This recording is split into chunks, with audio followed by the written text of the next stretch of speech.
ધોરણ 7માં ભણું છું. આજનો મારો વિષય સ્વામી વિવેકાનંદ વિશે. સ્વામી વિવેકાનંદનું મૂળ નામ નરેન્દ્રનાથ હતું. તેમનો જન્મ કોલકાતાના કાયસ્થ કુટુંબ 11 જાન્યુઆરી 1863ના રોજ થયો હતો.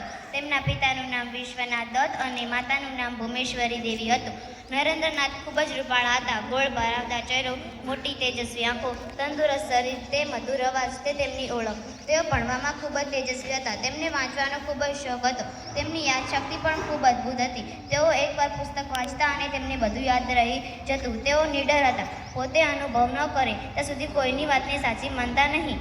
નરેન્દ્રનાથને એક જ ધૂન હતી, મારે ઈશ્વરને જોવા છે. તેઓ ગુરુની શોધમાં ઘણી વ્યક્તિઓને મળ્યા, પરંતુ તેમને કોઈનાથી સંતોષ થયો નહીં. તે સ્વામી રામકૃષ્ણ પરમહંસને મળ્યા.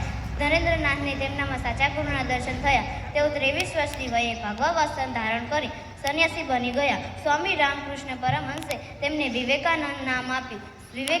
સ્વામી વિવેકાનંદે અમેરિકામાં ભરાયેલી વિશ્વ ધર્મ પરિષદની હાજરી આપી. તેઓએ પોતાના ભાષણથી દુનિયામાં ભારતીય સંસ્કૃતિનો ડંકો વગાડી દીધો. તેઓ અમેરિકાથી પાછા આવ્યા ત્યારે લાખો લોકોએ તેમનું ઉમળકાથી સ્વાગત કર્યું. સ્વામી